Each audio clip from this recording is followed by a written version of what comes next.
हिंदी साहित्य सागर चैनल में आप सबका स्वागत है। मेरा नाम जंगीर सिंह है।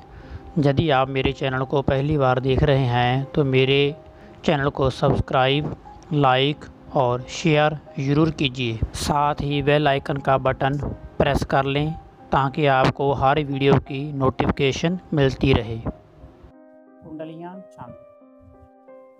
कुंडलियाँ वह विषम मात्रिक छंद है। विषम का अर्थ होता है एक सममात्रिक होते हैं, एक विषम होते हैं, है ना। सममात्रिक होता है जिसकी तो एक हो, विषम जिसमें भिन्न भिन्न हो,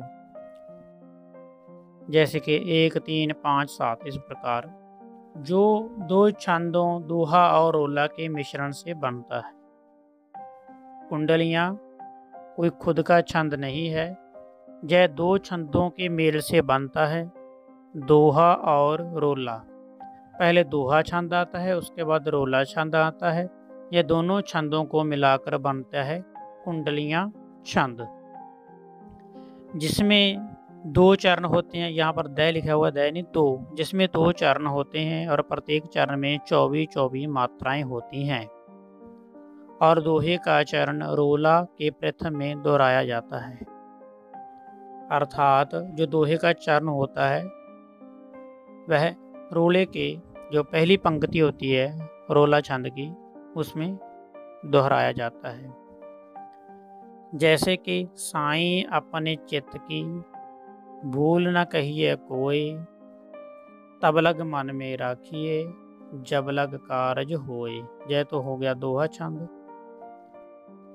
दूसरा है रोला, जब लग कारज होए। देखो वही बात दोहराई गई है ना दोबारा, जैसे कि लिखा गया, पहले दोबारा पढ़ता हूँ मैं। साईं अपने चित्त की मूल न कहिए कोई, तब लग मन में राखिए जब लग कारज होए। तो अभी वही बात दोहराई जाएगी, क्योंकि लिखा गया ना दोहे का चरण रोला के प्रथम में दोहराया जाता है। यहाँ दो पंक्तियों के बाद पहले दोहा हो गया, फिर अभी रोला चलेगा। रोला में क्या है, रोला छंद में वही पंक्ति दोहराई जाती है, जब लग कारज होए। देखो पहले भी यही लिखा हुआ था, जब लग कारज होए, तो वही पंक्ति दोबारा दोहराई जाती है रोला छंद में। भूल कबहू नह कोय कहिए, भूल कबहू नह कहिए, दुर्जन तातो होए आप सीरे इवै रहिए। आगे फिर वही छंद आ जाएगा दोहा। कह गिरधर कबीराए, बात चतुरन के ताई, करतूती कह देत अपना कहिए साईं। तो इस प्रकार इनकी जो मात्राएं हैं 24-24 हैं। मात्राएं मैंने कल बता दिया था कि किस प्रकार आपने इनकी गिनती करनी होती है, तो हम कर भी सकते हैं। तो यह तो था कुंडलियां छंद, जो कि काफ़ी बड़ा था। आगे है छप्पे। छप्पे भी विषम मात्रिक छंद है, जैसे कि कुंडलियां था। यह दो छंदों की मेल से बनता है, मिश्रण से बनता है। इसमें पहले आता है रोला, उसमें पहले था दोहा, ये आपने याद रखना है। उसमें पहले था दोहा, इसमें पहले आता है रोला, उसके बाद आता है उलाला। तो यह दोनों का मिश्रण बनता है छप्पे छंद। इसमें 6 चरण होते हैं, उसमें 4 चरण थे या 2 चरण थे, इसमें 6 चरण होते हैं। प्रथम 4 चरणों में तो 24-24 मात्राएं होती हैं। जो अंतिम 2 चरण होते हैं उसमें 26 या 28 मात्राएं होती हैं। तो यह यहाँ देखने से ही पता चलता है कि जो पंक्तियां हैं, जो लास्ट वाली 2 पंक्तियां हैं वह बड़ी हैं, अर्थात उसमें 26-26 या 28-28 मात्राएं हैं। पहली 4 पंक्तियों में 24-24 मात्राएं होती हैं। पढ़ते हैं रोला के बारे में। जिसके राज्य में लोट लोट कर बड़े हुए हैं, घुटनों के बल सरक सरक कर खड़े हुए हैं, परमहंस सम बाल्यकाल में सब सुख पाए, जिसके कारण धूल भरे हीरे कहलाए। तो यह तो था रोला का उदाहरण, 4 पंक्तियां हो गई इसकी।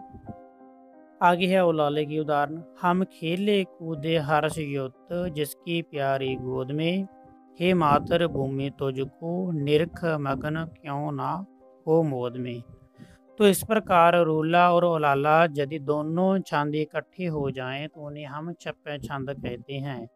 तो यह विषमात्रिक छंद होता है। पहली 4 पंक्तियों में 4 चरणों में 24 मात्राएं होती हैं और उसके बाद 26 या 28 मात्राएं होती हैं। आगे है ओलाला, ये अलग से है। जिस छंद के प्रत्येक चरण में 13-13 मात्राएं हों, प्रत्येक चरण में प्रत्येक तुक में 13-13 मात्राएं हों उसे ओलाला छंद कहते हैं। जैसे कि बात पुरानी उड़ गई, गया पुराना ढंग है, नई सभ्यता आ गई, चढ़ा नया अब रंग है। तो इस प्रकार जैसे आपने मात्राएं गिननी हो तो आप कैसे गिनोगे? जैसे कि बा शब्द लिखा हुआ है, बा बा बा में 2 मात्राएं होंगी, तो जो है अक्षर है वो एक है, उसमें 1 मात्रा होगी, है ना। पुरानी है तो पुरानी में 2 मात्राएं होंगी, रा में 2 होगी, नी में 2 होगी। उड़ शब्द है, इसमें 2 अक्षर हैं तो इसमें 2 मात्राएं होंगी। इस प्रकार आपने याद करना है, कल मैंने आपको बता दिया था। आगे है तोमर। जिस छंद के प्रत्येक चरण में, छंद शब्द यहाँ पर बिंदी लगानी है, ऊपरानुस्वार लगाना है। जिस छंद के प्रत्येक चरण में कुल 12 मात्राएं हों, कुल 12 मात्राएं हों और अंत में क्रमश एक गुरु और एक लघु हो, उसे तोमर छंद कहते हैं। जिस छंद के प्रत्येक चरण में अर्थात प्रत्येक तुक में 12-12 मात्राएं हों और कर्मश होता है पहले एक गुरु और दूसरा लघु हो, उसे तोमर छंद कहते हैं। उदाहरण, नावलोक में उल्लास, सुमनावली में हास, खग वृंद में बतलोल, लई ऊषा अनमोल। तो यह इनकी उदाहरण है। लास्ट है हमारा अहीर छंद। जिस छंद में 21 मात्राएं हो, 21 मात्राएं हो और अंत में जगन हो, उसे अहीर छंद कहते हैं। जगन को तो आप याद करने की जरूरत नहीं है, बस आप ऐसा मान लीजिए कि जिस छंद में 21 मात्राएं हों तो उन्हें हम अहीर छंद कहेंगे। इनकी आपने उदाहरण एक 2 उदाहरण आपने याद कर लेनी है। जैसे कि सुरबित पंद प्यार, सर से सुमन सुहार, गूंज रहे मधुकर, धन्य वसंत बहार।